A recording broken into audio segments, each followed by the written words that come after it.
And welcome to my YouTube. I'm ALANCOOK, the proud owner of the Dion. And the Dion is a Leonardo Da Vinci's painting which I own that I have found throughout my warehouse buyouts.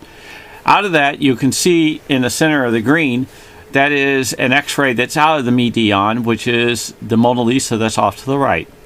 The Mona Lisa so happens to be a younger woman, and the woman that is in my painting is the older Mona Lisa. If you actually take a look at the Last Supper of Jesus, you will see that my man looks just like Jesus if you put the mustache on Jesus and my hat on him. Same man. It is Sali. There was Sali, Melzi, and Leonardo da Vinci all lived together. I believe it was a three-ring circus. And I want to show you something. I'm going to pull this down. I want to show you that when I take this x-ray and I take the Dion and I overlay it over the top, you can see how he makes her move into the areas in which he does. She's all over. Okay, but when you place this, if you take a look at this C, which is a backwards 5 and an S, here's the C and a backwards 5. When you grab a hold of it and you overlay it in the area, you can pull this down, you hold it right here, and let back go.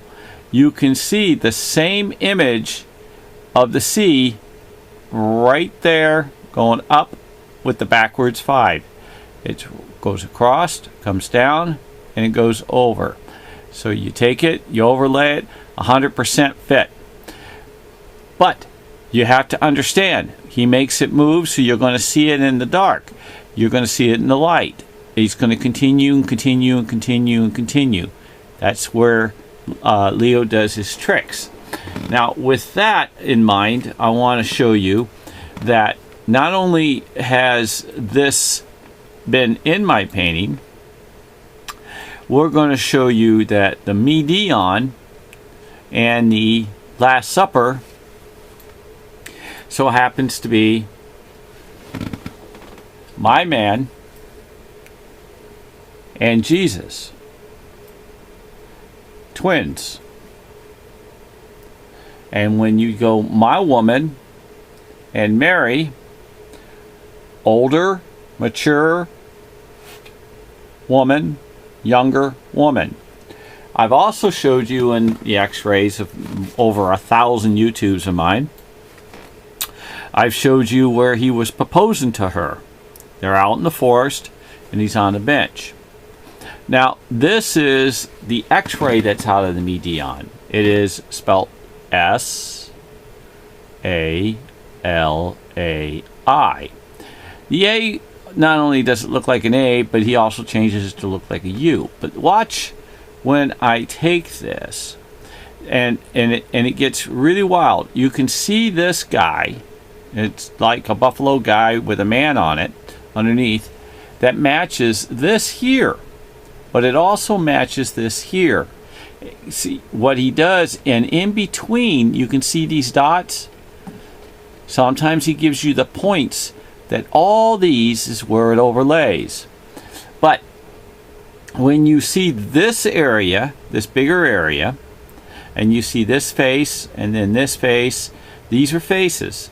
And this is like a half a face, this is another half a face, and then a half a face on top. And when you overlay them in the right particular areas where they match with his works, that is very difficult to do. Okay, you can see the buffalo guy lines up 100% here, and you can see the word Sali bleeding through. Watch. You can see the S. You can see the S. The S. Why is there an S, S, S? Because he keeps writing his name, Sali, S-A-L-A-I. Then he does it again, S-A-L-A-I. And so what they see, they believe is gibberish, but it's not. So here's another S, which also turns into a G, which turns also into a 5, and you got Giovanni, and then you got this word that looks like almost like it's Sali. I mean, it does say Sali, but it also looks like it says Sandy, but it also looks like it says Sand Days. So I don't know Italian, so it may be in the days. It could be anything. And this one looks like it spells Giovanni right in here, and it goes endless with this guy. This guy is very, very tricky. If you follow this and you move this on over, you see this section here, and you get this right into the area, you can see when placing 1 or 2 notches, because again, he doesn't make it slide like a he doesn't make it slide like a you know, at the airport when you go on a conveyor belt. That's not him. You can see how his clothes, this is his decorative clothes of his neck, and this is his face, that's the top of his hat. Okay, and this is what's hidden in there. You can see how that matches perfectly in the V.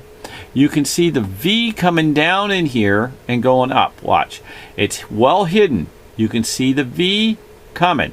Now also, when you lay this snake face in here and you line them up, the snake face fits 100% extremely clear.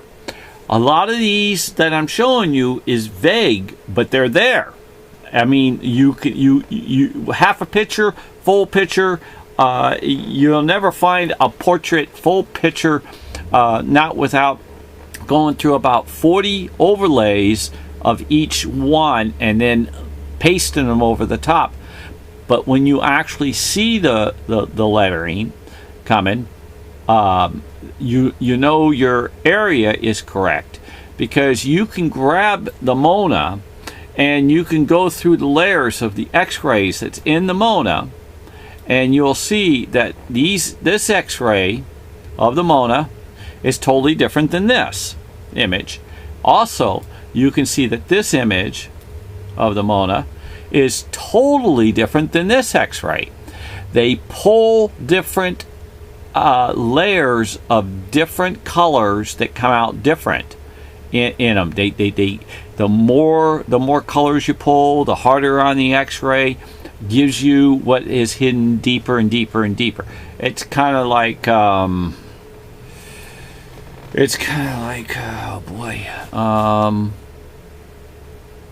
it's kind of like you got one of those pens and you want to write on a piece of paper and you're trying to get it to write really, really, really deep and whatnot. Sometimes if you want it to write deep, you got to get a thick piece of paper and then write on it so the ink penetrates deep. And then you got the bold, a 1.0, and then you got the fine, which is a 0.05. You know, and each particular one gives you a different layer that he lays with on. So for one more example before we say goodbye, see if you can figure this out, okay, because it is very difficult. Well, look at that. See the face in the doggy? See the face in the doggy? You overlay it. See? And it still matches over here 100%. So that's his tricks. But that's also, you can see her face. See the eye in the eye and her whole face here? Also, she moves over to here. So if I slit it, she's there. If I slit it back, she's there. If I probably slit it a little bit more or down, that's where she's going to be. But that's Leo. But you can see this perfect fit right in here, right in here. I mean, you can see the curve. You see the curve run through here? That's her. There's her curve run through here. So when you take it, and there she fits. There she fits. There she fits. And again, and again. I haven't tried it further, but I'm sure she is, because he paces her everywhere. Everywhere he puts her. And look at that. You see, she has this band in her hair, which is this band right here. I didn't plan this. This band right here is this band. So when you take this band and you overlay it with this band, see how these bands are here? But anyway, you overlay it and you see this bigger band? Watch. It fits the same circumference of the band. And see, it even moves up. So for instance, here's the band curves, then the band curves, and you can see it curves here. And it's just, that's the, and then it probably will go back down, and it probably goes back up. It goes even up in here in the same curve. The same curve, here's the curve of the Mona's head. And the reason why you know that, watch. You take this and you overlay.